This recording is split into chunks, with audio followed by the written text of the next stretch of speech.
नमस्ते भिवंडी वासियों, आप देख रहे हो भिवंडी न्यूज़। कोरोना वायरस के प्रसार को रोकने के लिए भिवंडी में कल 24/6/2020 को एक समीक्षा बैठक आयोजित की गई। इस बैठक में सार्वजनिक बांधकाम व पालक मंत्री विधायक श्री एकनाथ शिंदे जी, भिवंडी लोकसभा के सांसद कपिल पाटिल जी, भिवंडी के आयुक्त श्री पंकज आशिया जी, भिवंडी पूर्व के विधायक श्री रईस शेख जी, महापौर प्रतिभा विलास पाटिल, भिवंडी मानपा गटनेता व माजी महापौर श्री विलास आर पाटिल जी, थाने कलेक्टर राजेश नरवेकर जी, माजी विधायक श्री रुपेश दादा मात्रे जी, शिवसेना जिला प्रमुख थाने ग्रामीण श्री प्रकाश पाटिल जी, उप महापौर श्री इमरान वाली खान, कांग्रेस समूह के नेता श्री हलीम अंसारी और अन्य अधिकारी और पदाधिकारी उपस्थित थे।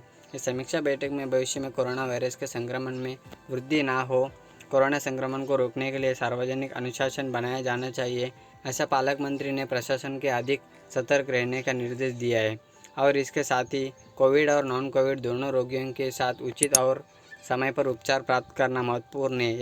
यह अपील माननीय संरक्षण मंत्री द्वारा दी गई है और बाकी बहुत सारे बातें उन्होंने बताई है। देखिए इस खास न्यूज़ को।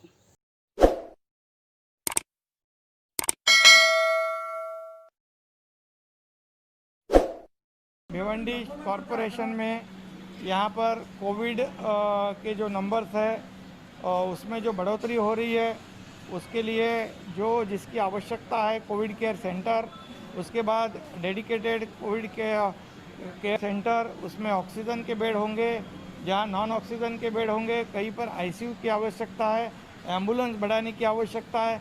ये सभी सूचनाएं आज जिला महापालिका प्रशासन को दी गई है और इसके लिए जो भी निधि की जो आवश्यकता होगी वो निधि की व्यवस्था भी जिला प्रशासन और राज्य शासन की ओर से की जाएगी।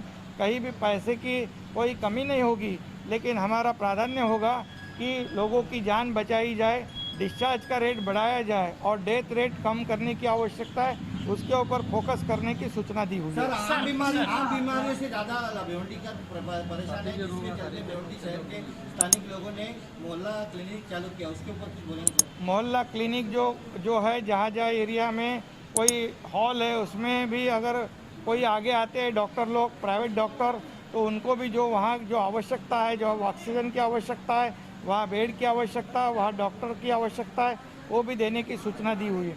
जो अन्य बीमारी है, जो सारी जैसी बीमारी है, उसके लिए भी कोविड केयर जो DCH है उसमें भी अलग व्यवस्था करने की सूचना यहाँ पर दी गई है। जो नॉन कोविड है उसके लिए भी, नॉन कोविड के लिए भी यहाँ पर कोविड और नॉन कोविड जो भी पेशेंट हो, सभी अस्पताल जो है उन्होंने उनकी जान बचाने की कोशिश करनी चाहिए, ना कि उसके कोई लापरवाही करने की ज़रूरत है। अगर ये डॉक्टर ने हर एक पेशेंट जो है उसे ट्रीटमेंट देने की आवश्यकता है और ऐसी भी सूचनाएं दी गई है कि ऐसा कोई भी अगर नहीं करता है तो उसके ऊपर भी कार्रवाई करेंगी सरकार की ओर से। सर, महापालिका जो लॉकडाऊन जाहीर झालेलं आहे 15 दिवसाचा, त्याबाबत बऱ्याचशा लोकांकडून तर्क केले गेलेले की प्रशासनाची सुद्धा यात मान्यता नाही। यामध्ये महापालिका आयुक्त होते, कलेक्टर स्वतः होते, महापौर, खासदार, आमदार सगळे आजच्या बैठकीमध्ये होते।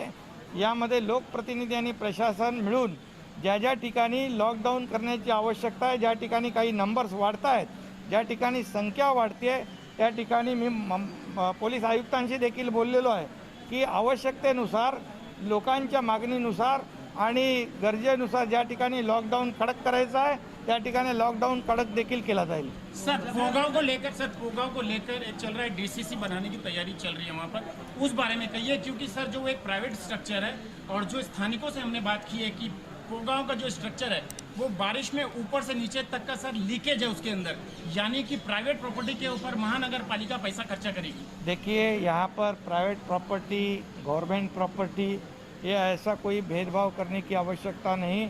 आज कई ऐसे अस्पताल जो प्राइवेट है वो भी खुद आकर सामने ये कोविड के लिए अस्पताल दे रहे। कोई ऐसा हॉल है, कोई ऐसे स्ट्रक्चर है जहाँ भी ज़रूरत के अनुसार अगर वहाँ मरीजों को हम लोग अगर उपचार कर सकते हैं तो उसका सर्वे करके उसके डॉक्टर के मुताबिक जो मेडिकल टीम है वो प्रायोरिटी देगी तो उसके ऊपर निर्णय लिया जाएगा। लेकिन पूरा स्ट्रक्चर लीक करता है, पूरा स्ट्रक्चर लीक करता है। अभी उसको देखने दो हमको। किया गया है स्ट्रक्चर को कोविड हॉस्पिटल बनाने के लिए, वहाँ पर्यावरण को भी नष्ट किया गया, कई पेड़ वहाँ पे काट दिए गए, उसके लिए इजाज़त भी नहीं ली गई। यहाँ तक कि वन विभाग से किसी तरह अथॉरिटी से इजाज़त नहीं ली गई। अच्छा, मैं उसकी जांच करता हूँ और जानकारी लेने के बाद ही मैं बताऊंगा ना। सर क्योंकि वहाँ पे जो चौकीदार पिछले 3 महीने से उसकी देखभाल कर रहा था, उसको आनंद फानंद में कहा गया कि आप ये हॉल खाली करिए। उसने क्लियर कट कहा है कि ये स्ट्रक्चर पूरी तरह से बारिश अगर होती है तो ये स्ट्रक्चर लीक करेगा, और अगर सरकार इसके ऊपर कोई ठोस कदम लेती है तो सरकार को ये जैसे मुंबई में